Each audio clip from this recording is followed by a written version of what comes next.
थे हमारे PhD के हैं 330 और MSc और MTech। मुझे आपको बताते हुए खुशी हो रही है कि इस बार भारतीय कृषि अनुसंधान संस्थान का 62वां दीक्षांत में स्वागत है। एक तो सबसे पहले मैं बहुत बहुत धन्यवाद आप सबका। भारतीय कृषि अनुसंधान संस्थान जिसको हम पूसा नाम से जानते हैं, सबका स्वागत है। ये पूरा हफ्ता हम कन्वोकेशन वीक के रूप में मनाते हैं और ये हमारा 62nd कन्वोकेशन वीक है। जिसे मैं लेक्चर में भी कह रहा था कि पूसा संस्थान का जो कन्वोकेशन है, दीक्षांत समारोह है, ये बिल्कुल यूनिक है। ये पूरे हफ्ते भर चलता है। स्टूडेंट्स का presentation for their gold medal से लेकर के हर एक डिवीज़न के जो प्रोफेसर्स हैं, उस डिवीज़न में क्या पिछले साल छात्रों ने क्या काम किया है, और उसके बाद कुछ अवार्ड्स जो इस संस्थान ने वर्षों पहले से शुरू कर रखे हैं, उसका भी प्रेजेंटेशन होता है। फिर एकेडमिक काउंसिल की मीटिंग है, बोर्ड ऑफ मैनेजमेंट की मीटिंग है, और फिर आज सुबह जो लेक्चर जो हमारे द्वितीय प्रधानमंत्री लाल बहादुर शास्त्री के नाम से रखा गया है, लाल बहादुर शास्त्री मेमोरियल लेक्चर, और फिर काल जो है कि कन्वोकेशन वीक का जो लास्ट डे है। और इस बार कन्वोकेशन वीक हम सबके लिए एक विशेष है, खास है, क्योंकि हमारे देश के महामहिम राष्ट्रपति जी कल हमारे मुख्य अतिथि के रूप में हमारे साथ रहेंगी। स्टूडेंट्स को गोल्ड मेडल, अवार्ड्स और सर्टिफिकेट देंगे, उनका आशीर्वचन हम सबको प्राप्त होगा। तो इस तरीके से पूरे हफ्ते भर जो कार्यक्रम चलता रहता है, ये एक तरह से पूरे संस्थान का साल भर का एकेडमिक एक्टिविटीज़ का रिव्यू भी हो जाता है, और आने वाले समय में इंस्टीट्यूट को क्या करना चाहिए, किस चीज़ों के ऊपर ध्यान देने की ज़्यादा ज़रूरत है, उसके बारे में एक रूपरेखा लगभग तय हो जाता है। तो इस कार्यक्रम में आप सब भाग ले रहे हैं, आप सबको बहुत बहुत स्वागत, बहुत बहुत धन्यवाद कि आप समय निकाल कर हमारे बीच आए हैं। दो चार चीज जो मैं बोलना चाहूँगा, अगर पूरे देश का कृषि के ऊपर एक हम नज़र डालें तो पैदावार के बारे में आप सबको तो पता है ही है। पैदावार पिछले साल भी हमारा रिकॉर्ड मात्रा में था, चाहे वो क्रॉप न्यूट्रिएंट के बारे में हो, चाहे हॉर्टिकल्चर का हो, चाहे डेयरी प्रोडक्ट्स का हो। और इस बार भी जिस तरीके से चल रहा है, हमें लग रहा है कि गेहूँ का पैदावार इस बार भी बहुत ही अच्छा रहेगा। और टोटल फूड ग्रेन प्रोडक्शन का लक्ष्य जो पिछले बार जो 330 मिलियन टन से अधिक था, इस बार जो आंकड़े रखा गया है उससे भी 5-6 मिलियन टन अधिक हो सकता है, हम उस आंकड़े को पार कर पाएंगे। कुछ नए चीज़ का शुरुआत हम काउंसिल के माध्यम से भी कर रहे हैं, जिसमें हमारा एक विशेष ध्यान रहेगा ऑयल सीड का प्रोडक्शन और प्रोडक्टिविटी किस तरीके से बढ़ाया जाए। और भारत सरकार के लिए ये एक बहुत ही महत्वपूर्ण योजना का रूप में हम बना रहे हैं। हमारे एक्सटेंशन सिस्टम को किस तरीके से और तंदुरुस्त किया जाए। तो दे आर मतलब department of research and education और department of agriculture and farmers welfare, हम दोनों मिल करके एक नया पोर्टल बना रहे हैं, जिसमें जो मोस्ट रिसेंट टूल्स हैं, AI और मशीन लैंग्वेज को यूज़ करते हुए जितने भी जानकारी, जितने भी टेक्नोलॉजीज हमारे पास है, चाहे कृषि अनुसंधान संस्थान के पास हो, चाहे यूनिवर्सिटीज़ के पास हो, या किसी प्राइवेट कंपनीज के पास क्यों ना हो, तो सबकी जानकारी अलग अलग एक्रोक्लाइमेटिक जोन में अलग अलग क्रॉप के लिए एक सही तरीके से हर एक किसानों तक हम पहुंचाने का कोशिश कर रहे हैं। और अगले 3-4 महीने के अंदर ये तैयार हो जाएगा। उसी तरीके से हमारा जो एजुकेशन सिस्टम है, उसमें मेरे प्रेजेंटेशन में कई सारी मैं चीज़ बताई कि जिसके ऊपर हम ऑलरेडी काम शुरू कर चुके हैं। और एक दो चीज़ जो हम करने जा रहे हैं, जिसमें जो हमारा रावे प्रोग्राम है, जब हमारे स्टूडेंट्स 3 महीना 6 महीना के लिए फार्मर्स के साथ मिल करके काम करते हैं। तो स्टूडेंट्स के माध्यम से हमारी जितने भी टेक्नोलॉजीज़ हैं वो जानकारी पहुंचाते भी हैं और हमारे स्टूडेंट्स उनसे जानकारी लेकर के भी आते हैं कि उनको क्या चाहिए। ये सब का समावेश करके हम एक टोटल ऑडिट डेवलप कर चुके हैं, जिसका भी फायदा आने वाले समय में हम सबको मिलना शुरू होगा। टेक्नोलॉजी का क्षेत्र में बहुत विस्तार से मैं कहूँगा नहीं, आप सबको तो पता ही है कि चाहे वो वेराइटी डेवलपमेंट में हो, चाहे वो बाकी मैनेजमेंट टूल्स में हो, फर्टिलाइजर मैनेजमेंट हो, वाटर मैनेजमेंट हो, या क्रॉप प्रोटेक्शन का क्षेत्र में हो, कई सारे उपलब्धियाँ हम कर चुके हैं। और इसका एक छोटी सी पब्लिकेशन अगर जरूरत पड़े तो मैं आपको दे पाऊँगा, है। तो उसमें हमने पिछले 5 साल में भारतीय कृषि अनुसंधान परिषद ने कौन से टेक्नोलॉजी विकसित की है और उसका इम्पैक्ट फार्मर्स के ऊपर क्या पड़ा है, उसके बारे में जानकारी दिया जा रहा है। और उस पुस्तिका का माध्यम से हम अलग अलग क्षेत्र में, उसको 2-3 लैंग्वेज में भी ऑलरेडी प्रिंट किया गया है, अलग अलग क्षेत्र में उसको पहुंचाने का कोशिश कर रहे हैं। और पूषा संस्थान का जो उपलब्धियां हैं वो आप सब तो जानते ही हैं। उसके लिए मैं रिक्वेस्ट करूंगा डॉक्टर ए.के. सिंह साहब को, निर्देशक भारतीय कृषि अनुसंधान संस्थान, उसके बारे में कुछ और जानकारी दें। और ख़ास करके कन्वोकेशन जो एक ख़ास समय हम सब के लिए है। अब चूँकि मैं यहाँ का स्टूडेंट भी रह चुका हूँ, तो मेरे लिए ये कन्वोकेशन का वीक एक बहुत ही रिलीजियस वीक, एक बहुत ही पावन जिसको कहा जाता है, उस हफ्ता के रूप में मैं देखता हूँ। और ना केवल इसमें विज्ञान और एकेडमिक्स के बारे में चर्चाएं होती हैं, बाकी काफ़ी और भी जानकारी, खास करके सबसे मुलाकात हो जाते हैं। हमारे जो सीनियर्स हैं, आज भी काफ़ी लोग आए हुए थे, उनके साथ भी उनका भी मार्गदर्शन मिलता रहता है। तो ये जो एक परंपरा इस संस्थान ने शुरू की है 62 साल पहले, और ख़ास बात इसका ये भी है कि 1-2 साल छोड़ करके मेरे ख्याल कभी भी इस कन्वोकेशन का ब्रेक नहीं हुआ है। बाकी यूनिवर्सिटी में देखिएगा, हो सकता है 3 साल में एक बार या 4 साल में एक बार होता है, लेकिन IRI का convocation it is continuous, very religiously followed every year. और उसका जो समय है वो भी लगभग तय है।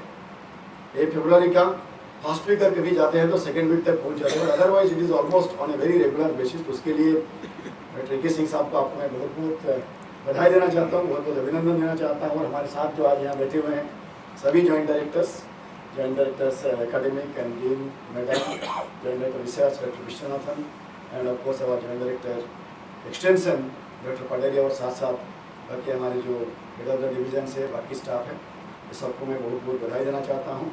और परिषद का ओर से पूषा संस्थान एक फ्लैगशिप इंस्टीट्यूट हमारे लिए यही है, और हम यही चाहेंगे कि पूषा संस्थान और जो है कि आने वाले समय में एक रास्ता दिखाने का जो काम होता है वो काम बाकी इंस्टीट्यूट को भी दिखाएं, रिसर्च का क्षेत्र में हो, चाहे वो शिक्षा का क्षेत्र में हो, चाहे वो विस्तार का क्षेत्र। बहुत बहुत बधाई और बहुत बहुत धन्यवाद आप सबको कि आप सब समय निकाल करके हमारे बीच आ गए हैं और हमारे साथ बात करने के लिए। Doctor A K. सिंह साहब, बहुत अच्छी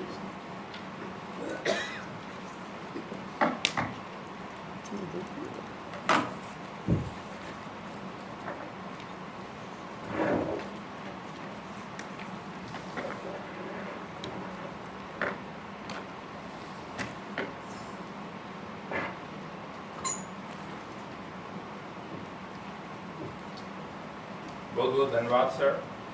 प्रेस और मीडिया जगत से हमारे बीच उपस्थित सभी पत्रकार बंधुओं को मैं पूषा संस्थान के 62वें दीक्षांत समारोह के इस पावन पर्व पर हार्दिक अभिनंदन करता हूं और आप सभी लोगों को बधाई भी देता हूं। जैसा कि आप जानते हैं, इस बार दीक्षांत समारोह की मुख्य अतिथि भारत की महामहिम राष्ट्रपति श्रीमती द्रौपदी मुर्मू जी हैं, और समारोह की अध्यक्षता केंद्रीय कृषि और किसान कल्याण मंत्री श्री अर्जुन मुंडा जी करेंगे।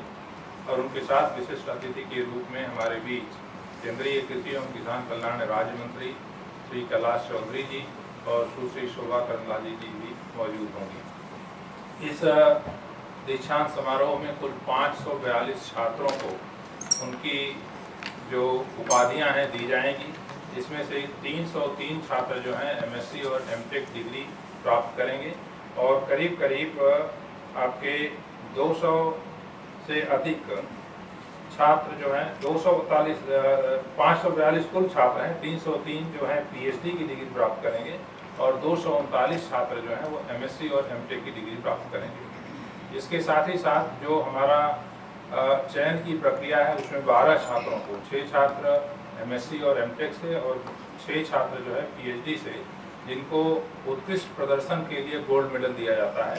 ये मेडल भी उन छात्रों को प्रदान किया जाएगा माननीय राष्ट्रपति महोदया के द्वारा। और उसके साथ ही साथ 2 विशेष पुरस्कार, सुकुमार बसु मेमोरियल पुरस्कार और डॉक्टर एच.के. जैन मेमोरियल पुरस्कार, इसके विजेताओं को एक पुरस्कार भी दिया जाएगा। तो हम लोगों के लिए बहुत ही उत्साह का दिन है और बहुत ही शुभ दिन है कन्वोकेशन का भी। इस वर्ष संस्थान में जो प्रगति हुई है उसकी थोड़ी चर्चा मैं आपसे करना चाहूँगा। अभी माननीय महानिदेशक महोदय ने अपने लाल बहादुर शास्त्री मेमोरियल लेक्चर में भारत में कृषि शिक्षा का परिदृश्य क्या होगा आगे आने वाले दिनों में और क्या क्या हमें करने की आवश्यकता है, उसकी बहुत अच्छी रूपरेखा प्रस्तुत की है। और उसी दिशा में भारतीय कृषि अनुसंधान संस्थान भी एक वैश्विक विश्वविद्यालय बनने की दिशा में प्रयासरत है। इसमें जो भारतीय कृषि अनुसंधान परिषद के जितने संस्थान हैं, करीब 70 संस्थान हैं जो 16 शहरों में स्थापित हैं। उन सभी 16 शहरों में एक हब बना करके IRI हब की शुरुआत की जा रही है और इस प्रकार हम शिक्षा को एक राष्ट्रीय स्तर पर ले जा रहे हैं। इसके साथ साथ IRI आसाम, IRI झारखंड, जो IRI जैसे 2 नए विश्वविद्यालय शुरू किए गए हैं, वहाँ पर भी पढ़ाई का काम शुरू हो गया है। और कुछ और आउटरीच प्रोग्राम में हमारा Indian institute of horticulture research, central agriculture engineering research institute Bhopal में, बारामती में हमारा एक संस्थान है बायोटिक स्ट्रेस मैनेजमेंट का, एबायोटिक स्ट्रेस मैनेजमेंट का संस्थान जो बारामती में है, और बायोटिक स्ट्रेस मैनेजमेंट का संस्थान रायपुर में है। Indian institute of agriculture biotechnology Ranchi में है। इन सारे संस्थानों को एक साथ जोड़ करके कृषि शिक्षा को एक गुणवत्तापूर्ण मानव संसाधन विकास की दिशा में हम लोग प्रयासरत हैं।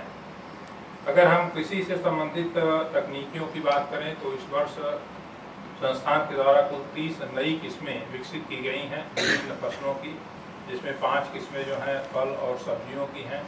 और इन 30 किस्मों में गेहूं में विशेष रूप से, जैसा कि आप जानते हैं, इस संस्थान की किस्मों की खेती करीब 9 मिलियन हेक्टेयर क्षेत्रफल में होती है और इससे करीब 40 मिलियन टन गेहूं जो देश के अन्न भंडार में आता है वो पूसा संस्थान के द्वारा विकसित किस्मों का होता है। हमारी 2 बहुत प्रचलित किस्में रही हैं पहले, HD 2967 और HD 3086।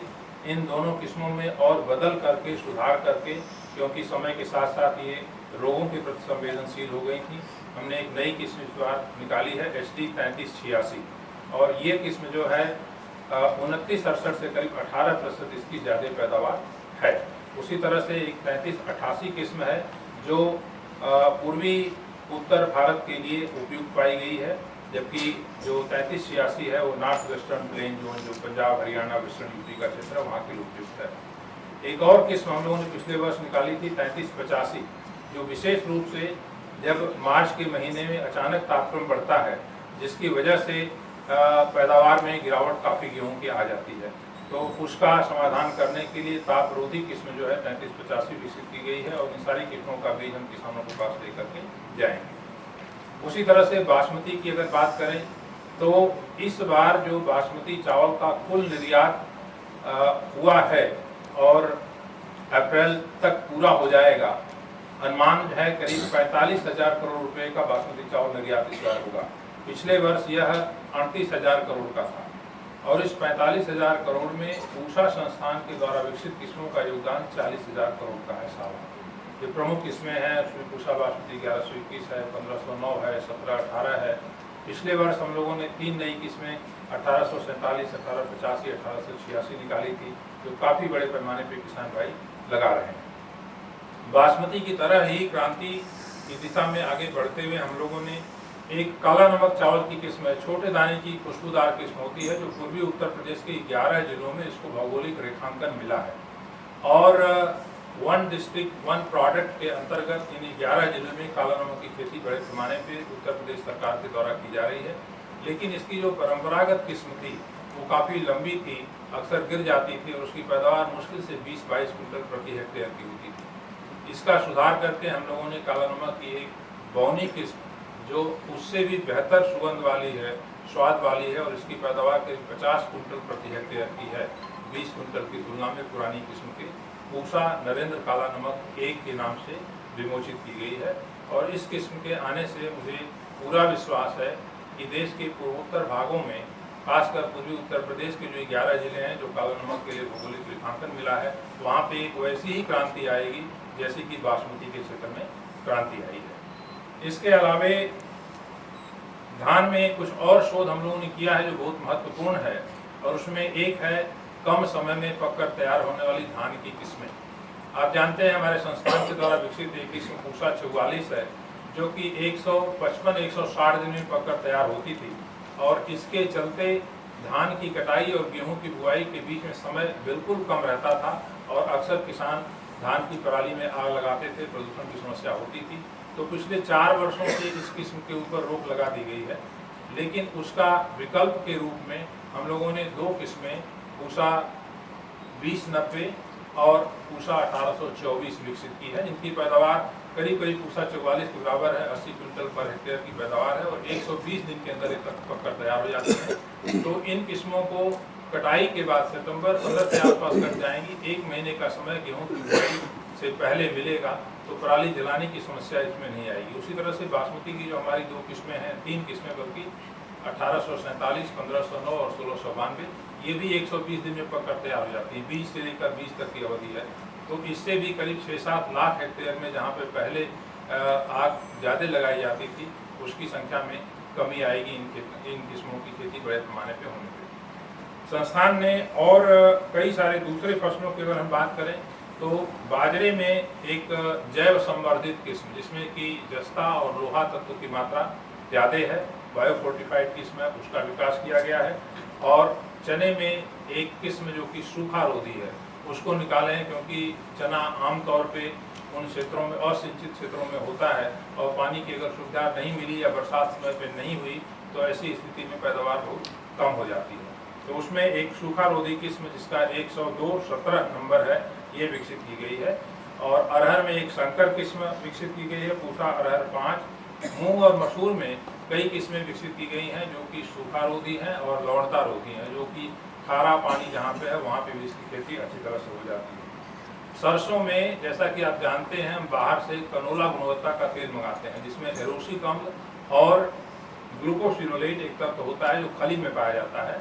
तो ऐसी खली सरसों की अगर हम उन जानवरों को खिलाते हैं जो जुगाली नहीं करते हैं, जैसे आपको पिगरी है, पोल्ट्री है, तो उसमें घेंघे का रोग हो जाता है। इसकी वजह से सरसों की खली में प्रोटीन की मात्रा बहुत ज़्यादा होती है, इसके बावजूद भी उसको हम इन जानवरों को नहीं खिला सकते हैं, पोल्ट्री पिगरी को हम नहीं दे सकते हैं।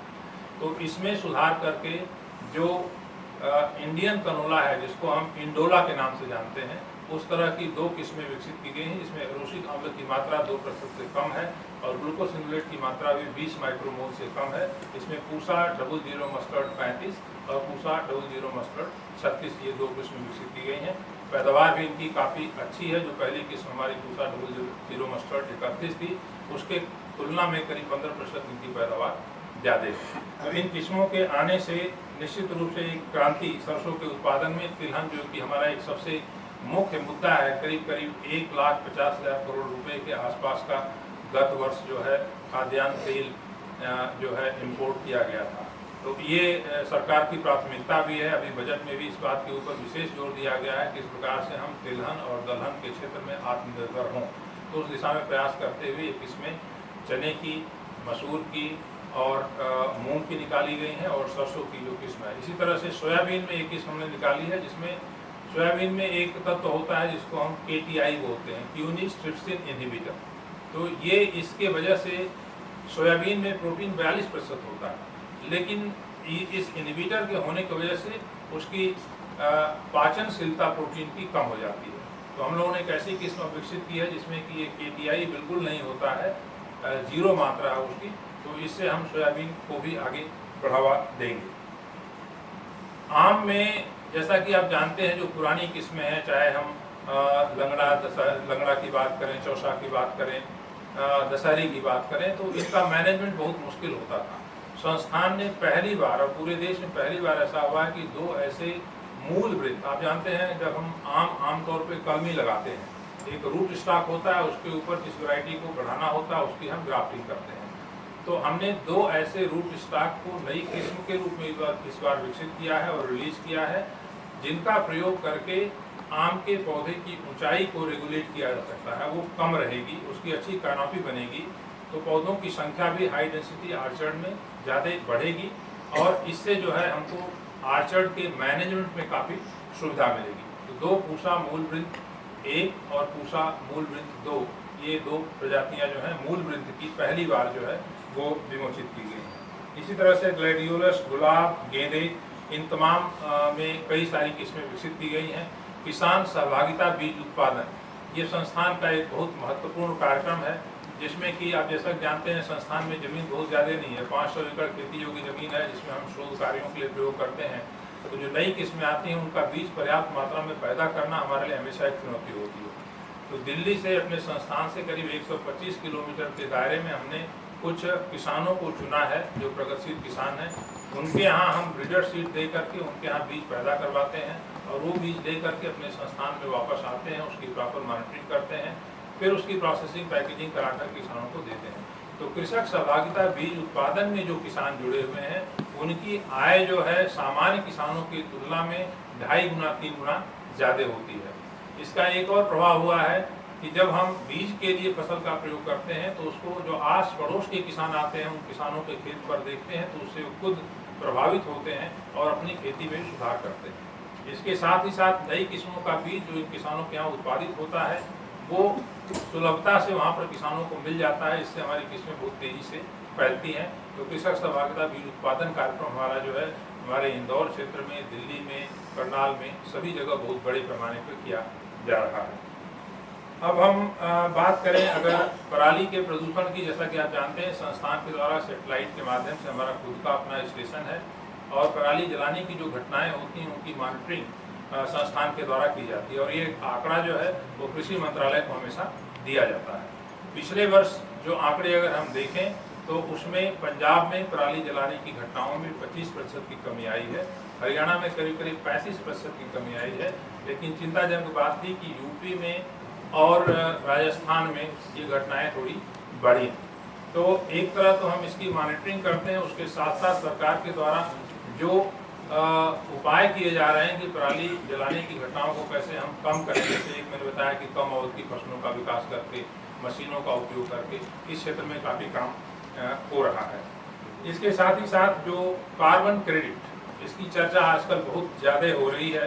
किस प्रकार से किसानों को हम जो रिजनरेटिव एग्रीकल्चरल प्रैक्टिसेस हैं, ऐसी कृषि पद्धतियाँ जिनके प्रयोग से ज़मीन का, पानी का, वातावरण का क्षरण नहीं हो और हमारी पैदावार भी बनी रहे, जैसे आपकी लेजर लेवलिंग करना है, स्प्रिंकलर इरिगेशन है, ड्रिप इरिगेशन है, बायो फर्टिलाइजर का प्रयोग है, डायरेक्ट सीडेड राइस है, आपका कंजर्वेशन एग्रीकल्चर, ये सारी प्रक्रियाएं, इनका अगर हम प्रयोग करते हैं तो हम जमीन को, पानी को और वातावरण को अच्छा रख सकते हैं।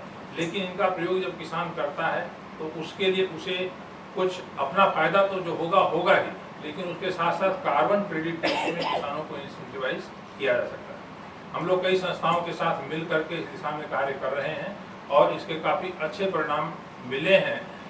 जो किसानों ने, करीब 40,000 किसानों ने इस कार्यक्रम में जो इनरोल किया है, एक ग्रो इंडिगो प्लेटफॉर्म है उसके ऊपर, तो हमारा उद्देश्य इसमें ये था कि जब कोई किसान आकर के इस प्लेटफॉर्म पर रजिस्ट्रेशन करता है और ये कहता है कि हम अपने खेत में लेजर लेवलिंग किए हैं, तो प्लेटफॉर्म पे जो लोग ऑपरेट करें उनको कैसे पता चलेगा कि लेजर लेवलिंग उस खेत में हुई है या नहीं हुई, या वहाँ पे डायरेक्ट सीडेड राइस हुआ है या नहीं हुआ है, पराली जली है या नहीं जली है। तो सेटेलाइट के माध्यम से हम लोगों ने ये आंकड़े इकट्ठा किए उन खेतों के, उस कोऑर्डिनेट पे जा करके, और उसके साथ ही साथ लोगों को भेज करके भी हमने आंकड़े वहाँ से लिए, और दोनों आंकड़ों में काफ़ी समन्वय मिलता है। करीब करीब 95% से अधिक सटीक आंकड़े आते हैं। तो इसका मतलब कि प्लेटफॉर्म पे हमारे पास मॉनिटरिंग का एक बहुत अच्छा सिस्टम है, क्योंकि मॉनिटरिंग, रिपोर्टिंग, इवैल्यूएशन एक बहुत अच्छा और ज़रूरी अंग है इसका, इस प्रोग्राम को लागू करने के लिए।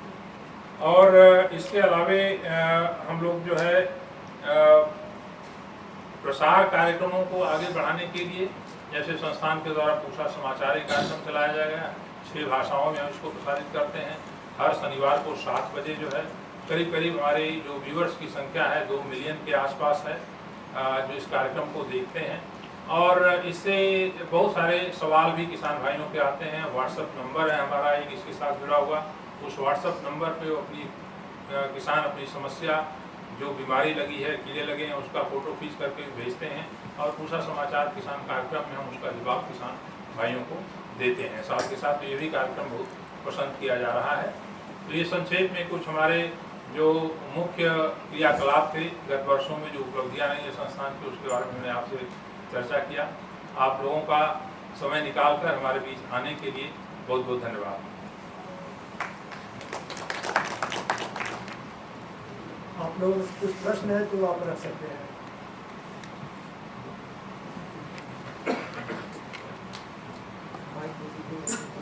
मेला है क्योंकि आपके माध्यम से ये समाचार जो है किसानों तक पहुंच जाए।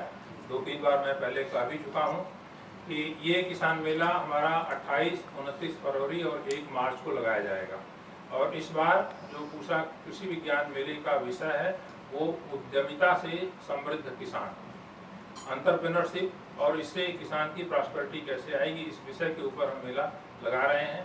तो आपके सभी चैनलों के माध्यम से मैं किसान भाइयों से अनुरोध करता हूं कि भारी संख्या में 28, 29 फरवरी और 1 मार्च को आकर के किसान मेले में भाग लें।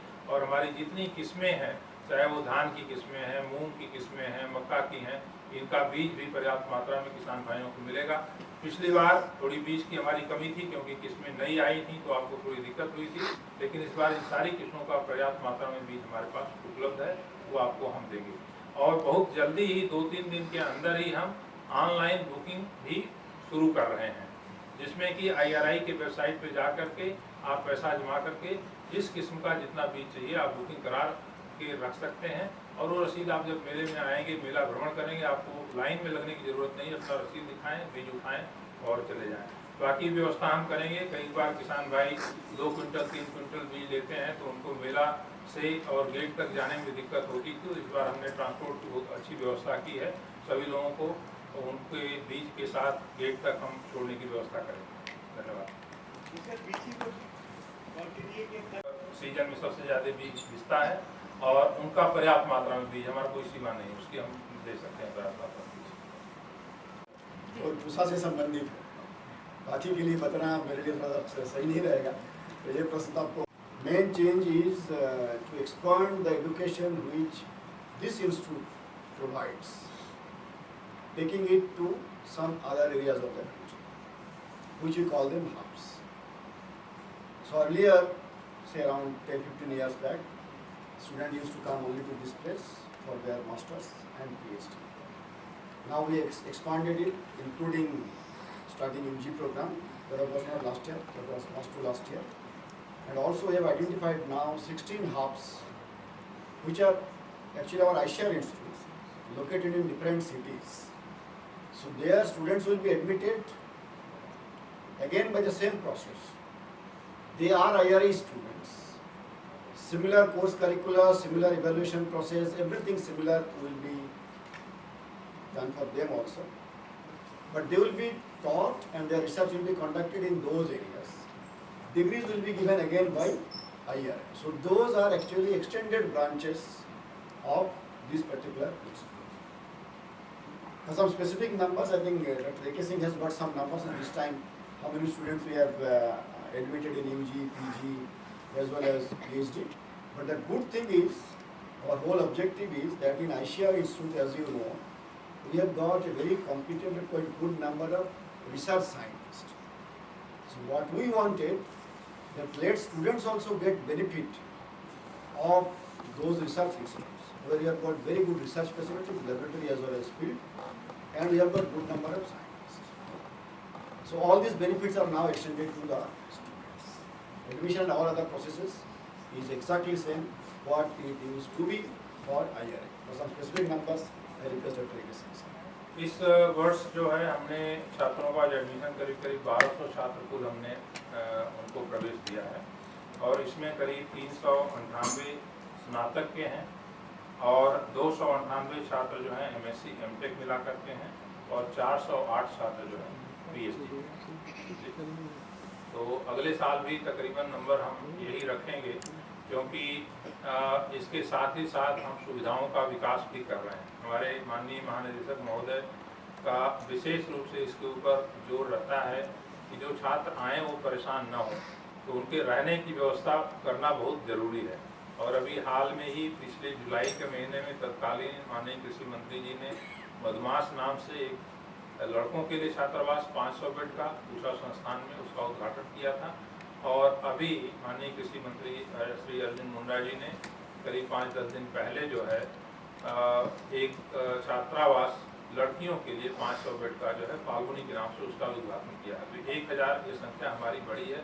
इसी तरह से हब में भी और जगहों पे हमको कुछ सुविधाओं का विकास करना पड़ेगा, फिर हम नंबर को और आगे ले जाएंगे। जो बहुत दूर है यहाँ से, उनको हम किस प्रकार से सपोर्ट करें। हमारे साथी डॉक्टर ज्ञानेंद्र सिंह बैठे हुए हैं जो बीज उत्पादन का सारा काम और बीजों को उपलब्ध कराने का काम देखते हैं। हमने कुछ ट्रांसपोर्ट एजेंसीज के साथ भी अपना समझौता किया है, जिसमें ट्रांसपोर्ट कॉर्पोरेशन ऑफ इंडिया है, 1-2 और एजेंसी हैं। और किसानों के लिए ऑनलाइन बुकिंग की सुविधा हम खोल रहे हैं। घर बैठे अपना बीज बुकिंग करा सकते हैं और हम TCI के माध्यम से बीज उनके घर पे पहुंचा देंगे। उसमें थोड़ा सा ट्रांसपोर्टेशन की कास्ट जरूर बढ़ती है, और खासकर जो high value low volume seed है, जैसे सब्जियों का है, उसमें तो कोई दिक्कत नहीं है। लेकिन जब हम गेहूं की बात करते हैं, चने की बात करते हैं, जहाँ पे वॉल्यूम ज़्यादा होता है, तो ट्रांसपोर्टेशन कास्ट और बीज का मूल्य दोनों तकरीबन बराबर हो जाता है। फिर भी अगर इस दृष्टिकोण से देखें कि अगर किसी किसान को अपने घर से 400 किलोमीटर से यहाँ आ करके 2 दिन समय लगा करके रुक करके ट्रेन का किराया भाड़ा ले करके, तो उसके तुलना में फिर भी ये बहुत सस्ता पड़ता है। तो बहुत सारे किसान हमारे मध्य प्रदेश से, पूर्वी उत्तर प्रदेश से, पंजाब के अलग अलग दूर दराज क्षेत्रों से उनकी रिक्वेस्ट आ रही कि हमको ऑनलाइन की सुविधा बुकिंग की जाए। हमने पेमेंट गेटवे वगैरह शुरू कर दिया है और उसको जल्दी ही कल परसों से हम उसको शुरू करने जा रहे हैं। एक तो ये हुआ। रही दूसरी बात, आपने बहुत अच्छा प्रश्न उठाया था कि जो हमारे कृषि विज्ञान केंद्र हैं और जिस क्षेत्र में वो अवस्थित हैं, वहाँ के लिए जो उपयुक्त किस्में हैं, चाहे किसी भी संस्थान से विकसित की गई हों, उनका बीज उत्पादन करके वो स्थानीय स्तर पर किसानों को उपलब्ध करा सकते हैं। उसके लिए भी हमारे महानिदेशक महोदय व्यवस्था कर रहे हैं कि उनको हम यहाँ से ब्रीडर सीड उपलब्ध कराएंगे, वो बीज उत्पादित करके किसानों को अपने यहाँ देंगे। या वो कृषि विज्ञान केंद्र अगर उनके पास भी सीमित क्षेत्र है, क्योंकि हर कृषि विज्ञान केंद्र के पास 25 एकड़ 50 एकड़ से ज़्यादा जमीन नहीं होती, तो जिस प्रकार से हम कृषक सहभागिता बीज उत्पादन कार्यक्रम अपने संस्थान के इर्द गिर्द कर रहे हैं, उसी तरह से वो कृषि विज्ञान केंद्र भी इस तरह का कार्यक्रम शुरू करके स्थानीय स्तर पर बीज उत्पन्न करवा करके किसानों को उपलब्ध करा सकते हैं। पराली वाला आपने कहा कि पंजाब में तो देखिए मशीनीकरण बहुत ज़्यादा है, कंबाइन से सारे हार्वेस्टिंग होती है, और उत्तर प्रदेश में भी कंबाइन से हार्वेस्टिंग, खासकर तराई में तो 100% कंबाइन चल रहा है। पूर्वी उत्तर प्रदेश में भी कंबाइन चलने लगा है। और देखिए ये समस्या पराली की जो है मैकेनाइजेशन से पैदा हुई है, और मैकेनाइजेशन से इसका समाधान भी ढूंढना पड़ेगा। अब पंजाब और हरियाणा में देखिए बिजली उत्पादन के लिए करीब 18 प्लांट लगे हैं, 18 मेगावाट के 18 प्लांट लगे हैं बिजली उत्पादन के लिए पराली से। दूसरा, कंप्रेस्ड नेचुरल गैस CNG बनाने के लिए प्लांट आ गए हैं जो जर्मन टेक्नोलॉजी से लगे हैं। उसी तरह से बायो इथेनॉल बनाने के लिए प्लांट आए हैं जो कि बाहर की टेक्नोलॉजी से आके लगे हैं। तो इन सबका लेकर के करीब 50% पराली जो है अगले साल से जिस तरह से क्षमता बढ़ रही है, उसको बिजली उत्पादन में, बायो इथेनॉल बनाने में, CNG पैदा करने में और ब्रिकेट बनाने में आएगा। इसके साथ साथ जो कुछ क्षेत्रफल जो है वो अगर जल्दी पकने वाली किस्मों में हो जाएगा, तो हम जुताई करके खेत में मिला सकते हैं पराली को, 1 महीने के अंदर सड़ गल करके वो बराबर हो जाए, कोई दिक्कत नहीं होगी। तो सारा सामूहिक प्रयास करके हम निश्चित रूप से इस समस्या का समाधान कर सकते हैं, इसमें कोई दिक्कत नहीं है। किसान को भी जागरूक होना है, उनको ये देखना है कि जब वो अपने खेत में आग लगाते हैं और रात भर आग जलती है, तो जमीन में 6 इंच नीचे तक जितने जीवाणु हैं उस गर्मी के कारण मर जाते हैं, उनकी मृदा का स्वास्थ्य खराब होता है। तो इस चीज़ के लिए एक बहुत बड़े एजुकेशन की भी ज़रूरत है, जो हम लोग कोशिश कर रहे हैं किसानों को मोटिवेट करें कि ऐसा वो न करें। लगा है या बायो इथेनॉल बनाने का प्लांट लगा है या CNG का प्लांट लगा है, उसके 10 किलोमीटर के दायरे में तो पराली उठा के वहाँ पे ले आना जो है वो आर्थिक दृष्टिकोण से तर्कसंगत है। अगर आपको 40 किलोमीटर दूर से पराली उठा के लानी होगी तो उसमें आपको पड़ता नहीं पड़ेगा। ये व्यवस्थाएं जो है स्थानीय स्तर पर करनी पड़ेगी। बायोफ्यूल की दिशा में हम एक चीज़ में छूट गई थी, उसको मैं बताना चाहता हूँ कि जैसा कि आप जानते हैं 2025 तक सरकार ने लक्ष्य रखा है कि पेट्रोल के अंदर 20% बायो इथेनॉल मिलाया जाएगा और इसके लिए 1000 करोड़ लीटर बायो इथेनॉल की आवश्यकता होगी। तो हमारे पास जितना बायो वेस्ट है, चाहे वो धान की पराली हो, चाहे गेहूं की हो या गन्ना की हो या मक्के की हो, ज्वार की हो, हमारे पास अपार संभावना है उस लक्ष्य को प्राप्त करने के लिए। ज़रूरत है टेक्नोलॉजी की। टेक्नोलॉजी धीरे धीरे आ रही इस क्षेत्र में। इसके अलावे हम लोग कुछ इस दिशा में शोध भी कर रहे हैं। जैसे पहले बायो इथेनॉल बनाने के लिए चावल, टूटे हुए चावल का प्रयोग किया जाता था, उसके ऊपर सरकार ने प्रतिबंध लगा दिया क्योंकि भोजन ज़्यादा ही जरूरी है। हमारे पास यूपी डिस्टिलर्स एसोसिएशन के पूरे लोग आए, उनके प्रेसिडेंट आए, पूरे समूह के साथ जो है संस्थान के साथ समझौता किया कि हम मक्के की ऐसी संकर किस्में विकसित करें जिसमें बायो इथेनॉल की रिकवरी ज़्यादा हो। हमारे पास करीब 20 हाइब्रिड थे। हमारे साथी हैं डॉक्टर फिरोज, उन्होंने, हमने कहा कि पहले इन हाइब्रिड्स को ले जाकर के आप स्क्रीन करके देखिए अपनी फैक्ट्री में। तो उनका हमने बीज दिया उनको 20-20 किलो उन हाइब्रिड्स का, और आकर के उसमें से 2 हाइब्रिड को चयनित करके उन्होंने बताया कि इसमें एथेनॉल की रिकवरी राइस से जो है ज़्यादा आ रही है, करीब 40% के आसपास रिकवरी आ रही है उसमें जो है। तो अब उन्होंने प्रोजेक्ट सबमिट किया है, हमको फंडिंग कर रहे हैं कि हम मक्के की ऐसी किस्में विकसित करें जिनका उपयोग बायोइथेनॉल प्रोडक्शन के लिए हो। और जैसे जैसे सुविधाएं बढ़ेंगी इस तरह के शोध भी होंगे तो इससे डाइवर्सिफिकेशन भी होगा। धान का क्षेत्रफल जो है वो मेज में जाएगा, मक्का में जाएगा, और किसान को अगर वही आर्थिक लाभ मिलता है जो धान लगाने में मिलता है, अगर मक्के में मिलेगा तो किसान मक्का लगाएगा, उसमें कोई दिक्कत नहीं। सर, मक्का पहले किसान लगाते थे। कुल जो है कि 542 डिग्रियाँ दी जाएंगी उसमें, उनमें से हमारे पीएचडी के हैं 330 और एमएससी और एमटेक जो डिग्री हैं वो 239 है। और उनके साथ हमारे जो मेडल्स और पुरस्कार होते हैं तो वो भी कुल मिला करके 14 बच्चों को जो है कि उसमें वो डिग्री और मेडल दिया जाएगा उसमें। और इसके साथ साथ जो पूसा संस्थान के कुछ टेक्नोलॉजीज़ जो हैं, जो अभी हमारे माननीय निदेशक महोदय ने बताया, उसका भी विमोचन किया जाएगा, कुछ प्रकाशन भी उसमें विमोचन की जाएगी। और ये पूरा कार्यक्रम जो हमारे डॉक्टर सी सुब्रमण्यम हॉल है नास कॉम्प्लेक्स में, वहाँ जो है कि इसका आयोजन किया जाएगा। तो आप सबका बहुत बहुत धन्यवाद, और आप सब आमंत्रित भी है उस कार्यक्रम में आप लोग भाग लें। हमारे छात्रों से भी बात करें, उनका भी जानकारी थोड़ा सा लेके वो लोग क्या करना चाहते हैं, कहाँ उनकी नौकरी मिली है और आगे का क्या प्लान है, तो वो जानकारी भी आप लोगों को उन सबसे बात करने पर मिल सकती है। सर, विदेशों से कितने स्टूडेंट्स आ रहे हैं, कौन सी कंट्री से आ रहे हैं? एग्जैक्ट नंबर तो डॉक्टर साहब दे पाएंगे। बाहर के स्टूडेंट्स के जो बाहर मोस्टली हमारे यहाँ जो अफ्रीकन कंट्रीज़ के स्टूडेंट्स हैं, और हमारी जो नेबर साउथ ईस्टर्न कंट्रीज खास करके बांग्लादेश, नेपाल से हमारे पास काफ़ी सारे छात्र आते हैं। एग्जैक्ट नंबर जो कि मैं रिक्वेस्ट करूँगा उनको देने के लिए। और हमारी कोशिश यही है कि ये छात्र का संख्या जो है कि बढ़े। ये हम चाहते हैं कि ये